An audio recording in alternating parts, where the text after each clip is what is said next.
Hi everyone, welcome to my channel and welcome to what I think I'm gonna call Books and Bevs, Bevs and Books. I don't know yet. Hopefully I'll figure it out before I post this. But essentially I just want to come, have a beverage, talk about books that I've read, books that I'm excited to read. It's 10 a.m. on a Saturday morning. We are having coffee today. I just made like an oat milk latte. It is kind of rainy outside. So aside from it being morning and the correct beverage of choice, it does feel really nice today. And awkwardly, I can see my neighbor across the street drinking his coffee outside too. So that's fun. It's like we're doing this together. Okay, so today I wanted to share my wrap up of the books I've read in January and then also my sort of TBR for February. So I read 6 books in January, which full disclosure is on the higher side for me because I work full time. I have a food blog, I'm starting this channel. I don't have a ton of free time for reading. But this month, just because of the new year, I read like a couple in 1 week because that first week, even when I went back to work, it just wasn't, you know how people ease into the new year. So I had a little bit of extra time. And so that sort of got my week off right. I started the month off pretty strong. So I will try to kind of go in order, but I don't know. So the first book I read this month was Mad Honey. This is by Jodi Picoult and Jennifer Finney Boylan. I've been a fan of Jodi Picoult books for a long time. When I was younger, I read My Sister's Keeper, 19 Minutes, all of those. I've always been a fan of her writing, and I also really love the level of research she does in her books, or for her books. I do feel like she, especially when she is sort of talking about a point of view or like an identity that she does not know, I do feel like she kind of does her due diligence and really does a lot of good research, and I feel like I learn a lot from her books. So this one I had no intention of reading. I just was randomly like wandering around Target as one does and saw this, and I had just heard someone talking about it, and so I picked it up, I started reading it, and it was really good. I think I gave it 3, how many stars did I give it? Oh, I gave it 4 stars. I think it was more of like a 3.5. So it's told in 2 points of view, which is typical for Jodi books. And I think what's really interesting about this one is actually, so Jodi wrote the point of view of one of the characters, which was the mom of this son who's accused of killing his girlfriend. And then the other author, Jennifer Finney Boylan, wrote the point of view of actually that girl, the girlfriend who is he's accused of killing. So you find out in sort of the first chapter that, or like early in the book, that she has died. And so it goes back and forth between these two sort of points of view, and was just really interesting to read. Typical for Jodi's books especially, there is a little bit of a twist in there. So I really did enjoy this. I think if you have enjoyed Jodi Picoult books in the past, then I think you will really like this. So the next book I read was It Starts With Us by Colleen Hoover. I read this on my Kindle, so I don't have the physical copy. I gave it 3 stars, not because I didn't like it. I just think it wasn't necessary. And I know that the only reason Colleen Hoover wrote this book is because it ends with us. became really popular more recently, I think kind of thanks to TikTok. And so you had all these people who were like dying for this sequel. But honestly, it didn't need a sequel. I actually thought It Ends With Us ended really nicely. With that said, we all love Atlas. He is a wonderful man, and so I'm not mad about the fact that we got a story that is a little bit more Atlas heavy. I also think, it does a good job of sort of talking through the nuances and the complications of a relationship like this where, so sorry if you're not familiar. And It Ends With Us. Lily has this relationship with this other guy. She has a child with him. It's not a good relationship. And she has known Atlas since she was a teenager. So there was like a slight sort of love triangle. So in this one, it's her and Atlas sort of finally as adults, getting to sort of take that chance. But of course she has this child with another man.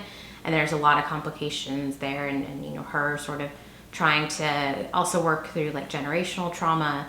And really figure out what's best for her daughter. So I thought that angle was done really well. But otherwise, not really a book that I thought was necessary, but a perfectly fine, solid book. So The Woman in Cabin 10 by Ruth Ware. This is a thriller. I have heard about this book a while ago. I know it was really popular for a while, and I don't know why I didn't read it when it first came out, because generally I'm a romance girl and I'm a thriller girl, but this one just sort of slipped through the cracks. To be honest, I went into this really expecting to like it, and I didn't as much. And so I don't know if that is because it's been, so long that it maybe got a little bit sort of overhyped, and so it's just, there's a possibility that my expectations were never going to be met.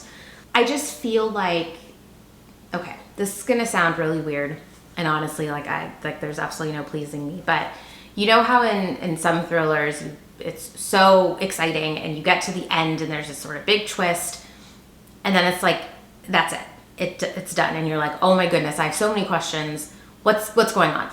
In this case, the twist, or sort of the answer to all of your questions comes not halfway through, but I would say probably about 60% of the way through, which is fine. But then I felt like there was just too much. So like you knew everything, and then it just like the story kept going, and it wasn't as fun anymore. Which again, I know is ridiculous because normally you want all of that story. So in this case, it just sort of fell flat for me a little bit. The general story is very interesting. I think it's about this journalist. She's going on this like very high end, rich people cruise. And she hears on her first night there, the girl in the room next to her, she thinks she hears her get like thrown overboard. She goes outside, she sees blood on the window.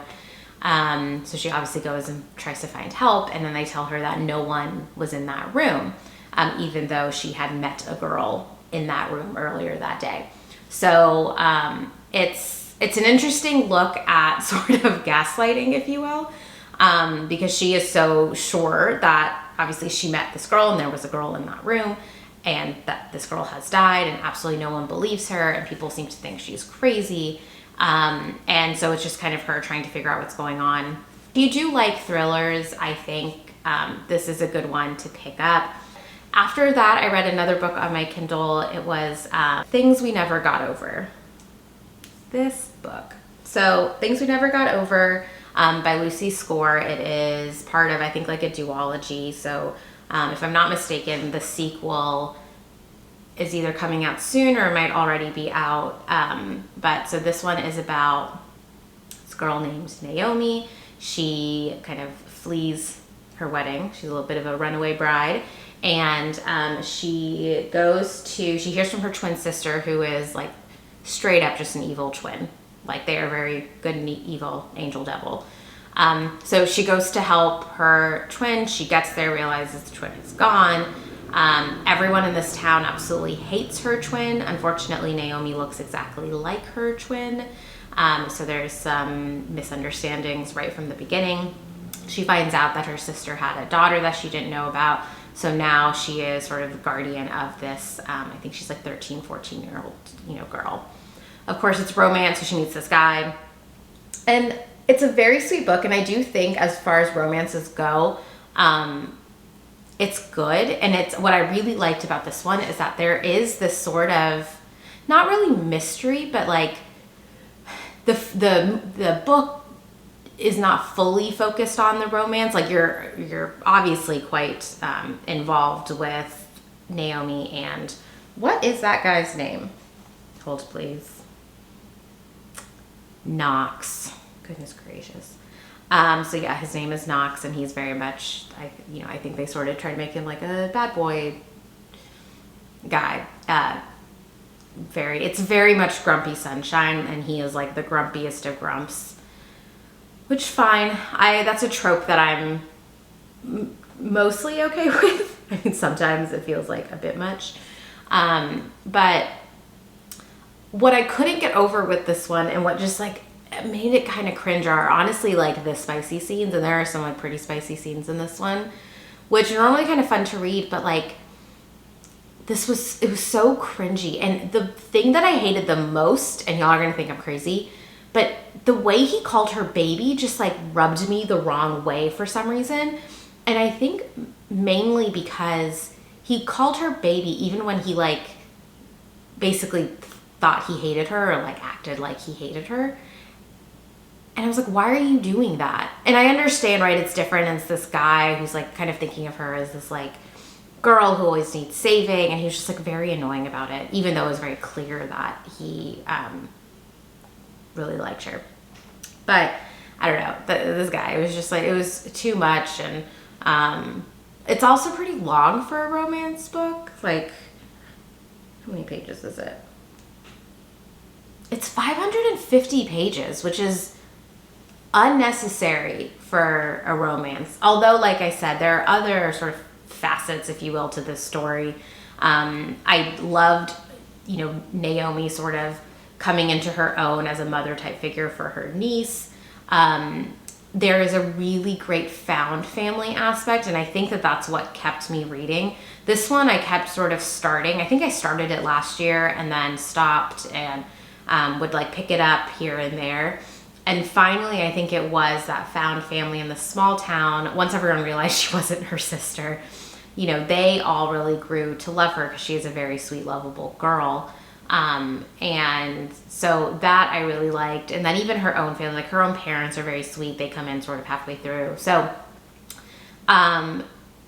I did really like the story. I did give it 4 stars because as much as I wanted to like be mad about Knox and everything, that I just like hated that we were spending so much time on his issues when I felt like his issues weren't honestly that big of a deal. That's terrible.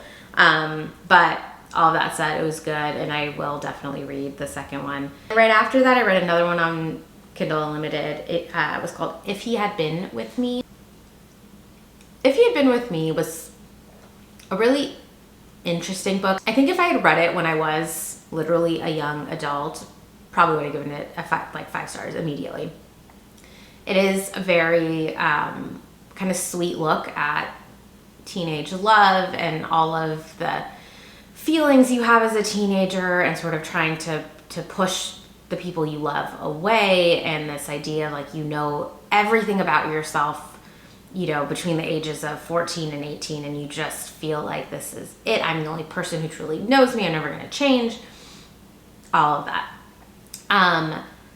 And you find out in the beginning of the book that this boy, so it's this girl's boy who kind of grew up together. They were best friends, and you find out in the like first page, if not the first page, then definitely like the first chapter, that this boy dies. He dies in a car accident, and then it kind of goes back in time, and you just sort of learn about their relationship and how they kind of grew apart in high school, but they always were like in each other's lives. And then you get to the end because you're like, well, what exactly happened? How was he in this car accident? So it very much just keep your attention, I think. And it certainly did for me. I was getting a little tired though of like the teenage angst, but that is because I am a woman in her 30s, and I just there was a part of me that was like, ugh, like you're gonna learn, you're gonna grow. And so I think, again, this is why I don't read a ton of YA, and in particular YA romances, because it's too much. I still remember all of those feelings of being a teenager, and so reading about them, sometimes I just can't do it. But it is a really sweet book. Hook, Line, and Sinker by Tessa Bailey. So this book, I actually know it's kind of a sequel, is again a part of a duology. The first book is called It Happened One Summer. I never read that book. That was another one that I didn't read in time. I heard all about it. It got super hyped up, and you know, when books kind of get super hyped up, then you start to hear as much of like the bad or like the negative as the positive. And so it started to feel like something that I just maybe wouldn't enjoy. But Hook, Line, and Sinker, my friend got me for Christmas. So since I had it, I just picked it up this month and honestly loved it. I will say, I don't think you have to read the first one to read this one. It's about two completely separate characters. Now, you clearly meet these characters in the first book. So she is the sister of the main girl in It Happened One Summer. Her name is, why am I forgetting her name? Hannah. So Hannah is the sister of Piper. Piper is the main girl in the first book. And Fox is, I think, like the best friend of Brendan, I think his name is, so he's the main guy. So there's the Piper-Brendan relationship in the first book, and then this is Fox and Hannah. And so clearly you've met them in the first book, but this book starts, it's actually kind of nice because sometimes with romance, or really any sort of book, right? Like it takes a little while for you to kind of build, for the author to build the characters, right? And so, and sometimes that can be boring. Sometimes it's done really well. Sometimes it can be a little boring. This was nice because you're sort of expected to go into this knowing these two characters. But as a story naturally unfolds, you get to learn about them. So I don't think you miss anything by not reading the first book. So I'll just put that out there. So this one, like I said, is about Fox and Hannah. Hannah she works in like the movie industry. She convinces her production company to film a movie in this small town, which is where Fox and Brendan live, and now Piper, her sister. And, you know, Fox and Hannah have sort of kept up a friendship since the last book. And I couldn't really tell. I think maybe it's been about a year or so since. And so they have like a texting relationship. And so she goes, and then in a series of events, she ends up staying with him while she's there filming this movie. And they have a very sweet relationship. It's also really nice because you know from the get-go that they really like each other. It's kind of friends to lovers, but they're really trying to like hold off. It did get a little bit annoying, like how much they were trying to like hold off. But again, it's one of those things where you know they're going to end up in the end. So you're like, why not just do it before?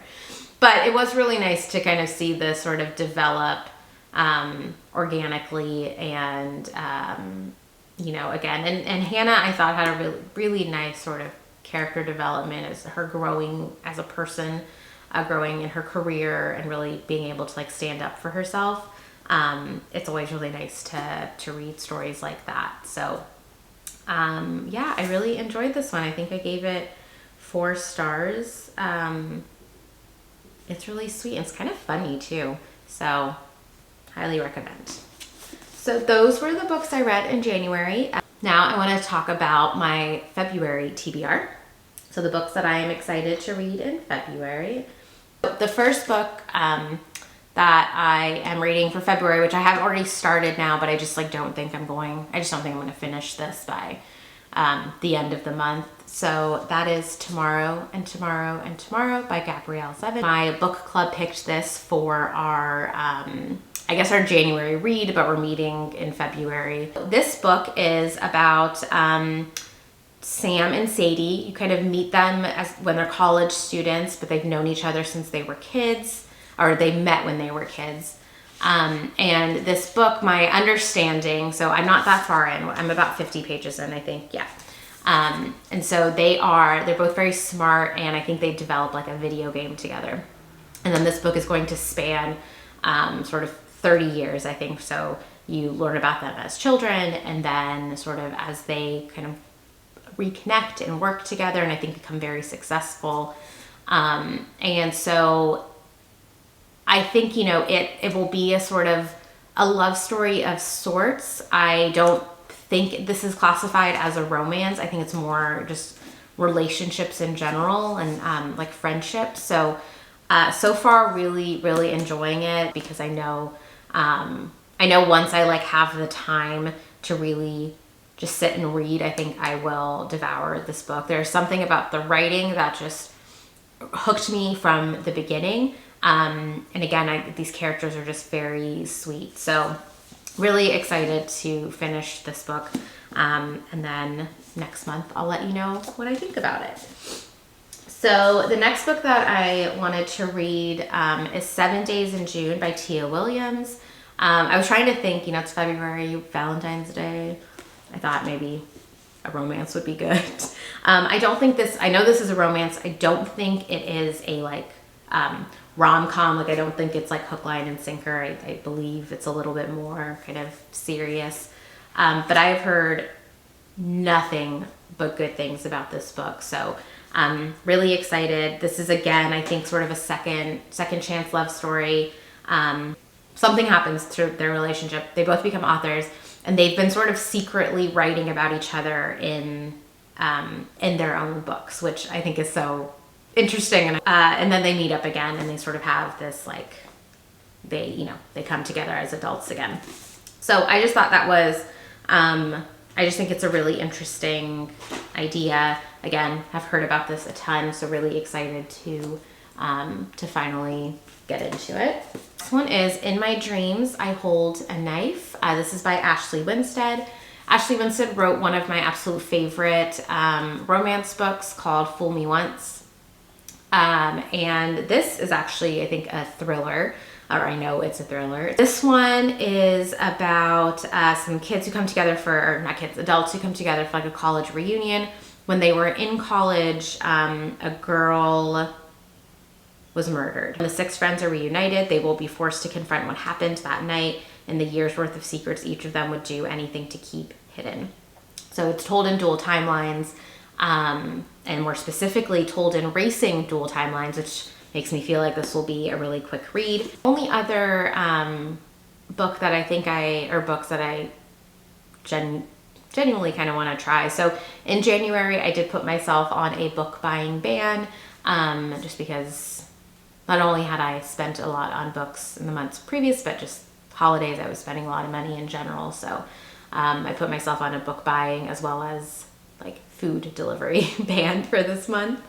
And which has been nice actually, because then I'm sort of just focused on reading the books I have, or I will say, right, like I allowed myself to look at Kindle Unlimited. But my friend had told me about the series of books. I think it's called, and I'll find it here so I can put it up, like the Bennett family or something like that. And so it's one of those series where it's a bunch of like kind of short little romance books that each one sort of is about a different couple. I normally don't read a ton of books like that, but I have found these days that like sometimes I always want a book to read, and sometimes I just need something like super fluffy, just almost something that's like annoys me, but that you just can't stop reading. So as she was talking about it, I was like, yes, I want those books in my life. So I'll likely get, at least start those. I think she told me there's like 6, but it's only really the first 3 that are, good. So we'll see how far I get into that. And that is it for my January wrap up and my February TBR. Thank you so much for watching. I would love to hear from you if you want to share your favorite books that you read last month, or the books that you're really excited about reading. If you have read any of the books I talked about today, absolutely let me know what you thought. I love hearing different opinions about books. That's why I started to do these videos. And that's it. I'll see you next time.